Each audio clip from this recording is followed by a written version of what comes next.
which, in case you forgot, is where the L, or the magic walking stick, the shaft of the bull penis, comes from. This is exactly why it makes me absolutely sick that the candy cane is meant to be licked and sucked on. The pedophile agenda of the Illuminati. And you'll notice that the word candy has the word can in it, the fertility of sucking on the rock hard candy.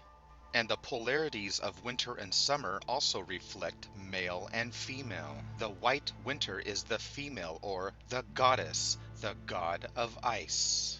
So now you understand about the white witch.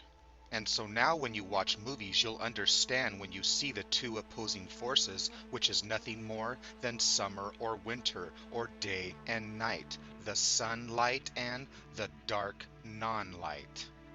And you see, the ancients viewed winter and summer as a connecting as one, or a sexual union. And this is exactly why the candy cane has the red and the white. And this is exactly why we worship the North Pole during Christmas time, because the pole is erected straight up north. This is why we hang the phallic candy canes on the phallic Christmas tree that is pointed straight up and is up and erect and hard. And of course we also have to hang the balls that come from the bull, which is why they are called bulbs. And this is the time when God's sun burns out and dies. So this is the time during winter when we light the lights of the Christmas light bulbs, the fire fertility of Bel. And why do you think that we wrap the garland around the tree in the circular motion from top to bottom? Because the garland represents the fertility of the serpent, of the goddess, which is wrapped around the phallic pole, which is the same sex magic that you'll find on our symbol of money, and the same sex magic of the stripper sliding up and down the pole. The old sex magic symbolism of the Illuminati. So you see, both Jesus and Santa are just anthropomorphic figures. And I'll give you one reason why Santa Claus has a big sack full of gifts. And his sack full of gifts have a double meaning, because they also represent the fertility sacs of the fertility mushroom, the Amanita muscaria. So now you'll understand the consuming and eating and licking of the magic phallic symbol of the candy cane, the red and the white, which is a symbol of the sexual fertility of the magic mushroom. You see, our current festival celebration of Christmas comes from the ancient celebration of Saturnalia, and part of the celebration was the sexual fertility rites of the magic mushroom. And usually only the elders could partake in these sacred drugs. That's why they were called the High Priest, the Most High. And in one of my videos, I explained the whole process of the magic mushroom enlightenment, or the cap of wisdom and knowledge. And the mushroom grows from a bulb and then grows up to give enlightenment from the bulb, which is why we have lamps that look like the magic mushroom. And the golden cup, or the golden chalice, is the elixir of the golden magic mushroom, the psychedelic effects it gives when you eat the magic mushroom, which is the whole theme of Alice in Wonderland and her drinking the poison elixir of the magic mushroom. And this is exactly why the medical symbol is that of the magic mushroom, the serpent and the pole, and of course the sexagram, the mushroom pharma of pharmaceuticals. So you see, Santa Claus is nothing more than an anthropomorphic figure of the magic mushroom, which was a sexual fertility aspect of Christmas time, or Saturnalia. So this is why we have the big Santa with little elves. A big Santa who has a big gift to give, and the little elves are busy making gifts. And it's funny because all of these years you've seen the magic mushroom ornament and didn't even know it. And they have been symbolically drenching our children in the wisdom of the magic mushroom, and you've never even known it. And believe me, I could go on and on all day and night about this. So let's move on to Santa and Saturn, which is the exact same thing. So now you know the symbolism of the magic cube of Saturnale. And you'll notice that old Saturnale or Saturn 9 comes out when the moon comes out, and he rides the ancient horned one. And remember that Saturn L is the child eater, the child slayer, which is why it makes me sick that parents go up there and try to put their children on the lap of Santa Claus, which is exactly like going and waiting in line to put your child on the lap of the belly of the beast and have it sacrificed to the god Baal or El. And now you know exactly why Santa has a big belly. And now you know why children hate to sit on the lap of the evil Santa Claus. And for more in-depth information, you can watch my other videos where I explain that Saturn is God, and God is Santa, and Santa is also Satan. And if you do your research, you'll see that Santa also holds the cane or the crook. And remember that the ancient druids and the elders are the ones who could partake in the mushroom eating, exactly like the shamans. And remember that mushrooms develop during the night when the moon is out. And let's not forget that magic mushrooms are related to the cow or the bull, because some magic mushrooms actually grow out from the bullshit of the cow. And although you should do your own research, just in case you didn't catch the symbolism of the candy cane and the big sack of Santa, let me explain to you about the canes that were made from the bull penis and, of course, the scrotum of the bull, which is known as a bully bag. We have the cane and the big bull bag. So now I hope you see the bull fertility symbolism a little more clearly. Which brings us to the sacred act of anointing. So we already know that the ancient Hebrew Israelites anointed the phallic penis head. And anointing is the act of performing a sacred ancient ritual of pouring or smearing a sacred fluid on the head. An ancient divine practice of becoming sacred with the god. And it's an ancient custom to use the sacred anointing oils. And the sacred anointing is also known as the sacred consecration.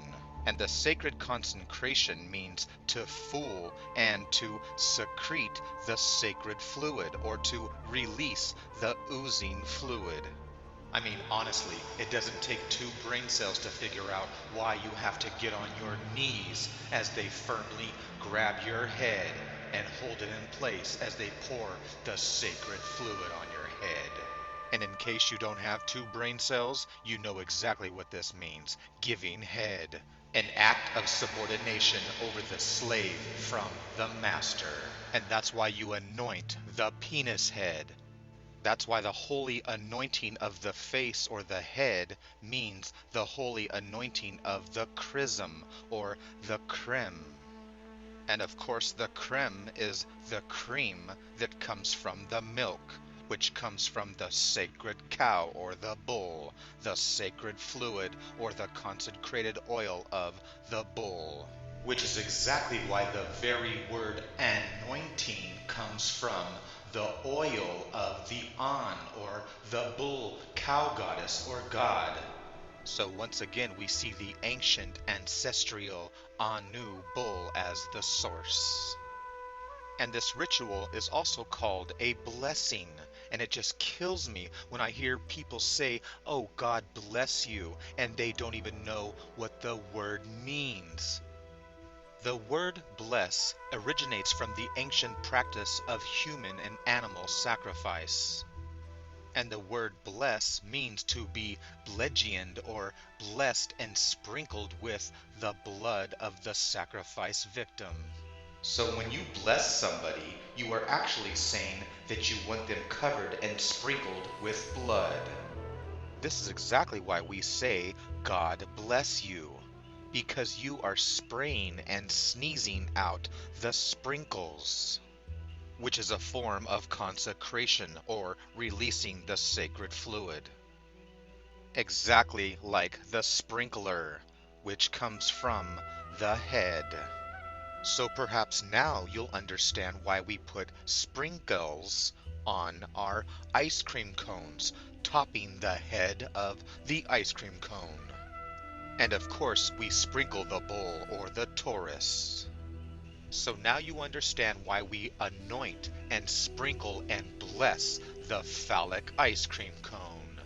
So now you know why we have the shape of the fertility balls with the triangle, the triangle, the fertility shape of the cone. And you can view some of my other videos to research more about the sex magic of food. So when a person holds their staff or their penis in their hand, they can have an orgasm, which is known as coming. The Hebrew behind the word come is halach, literally meaning to walk.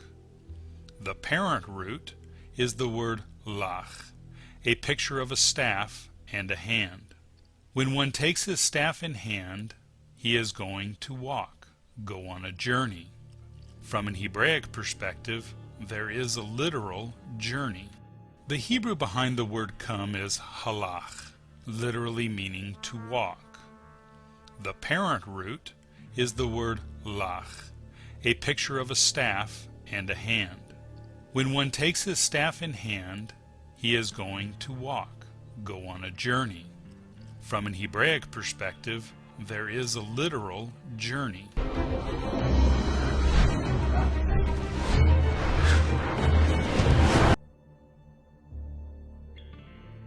The first word we are going to examine is the word know. If we have met another person, we would say, I know him. But the Hebrew word translated as know is not a casual knowledge of another, but an intimate knowledge. This is the verb yada in its ancient pictographic script. When we look at the use of this word in Genesis 4 verse 1, we can understand the depth of intimacy this word implies. And the man knew his wife Eve, and she conceived. The parent root of this verb is da. The first letter is a picture of a door, and the second letter is a picture of an eye. Together these letters mean the door of the eye. Only someone you intimately know can you get close to and look into their eyes, the door into their soul. A more precise meaning of this word is to intimately and completely know. And the man knew his wife Eve, and she conceived. So you said to know someone is to look deeply into their eyes and know them intimately. But I don't know about you, but I have never gotten a girl pregnant and conceived with her by looking deeply into her eyes. The Hebrew word translated as know is not a casual knowledge of another, but an intimate knowledge. Only someone you intimately know can you get close to and look into their eyes, the door into their soul. Actually, excuse me, but we're actually talking about the doorway through the eye of life. And that's why we're talking about the book of Genesis, the story of creation with Adam and Eve, who conceive and give life to mankind. So an eye cannot conceive and give birth, but the vagina eye can. And the intimate knowing is used often in the Bible. It's not in the letters. Those letters are Aramaic. The letters are Aramaic, the definition is Greek. That's pictographic Hebrew. That's the way Hebrew was originally written. Pictographs, like hieroglyphs. The first letter is the Aleph, it's a picture of an ox head. The second letter is the Bet, a picture of a tent. That's Hebrew. Now, what does that word mean? Well, we're going to talk a little bit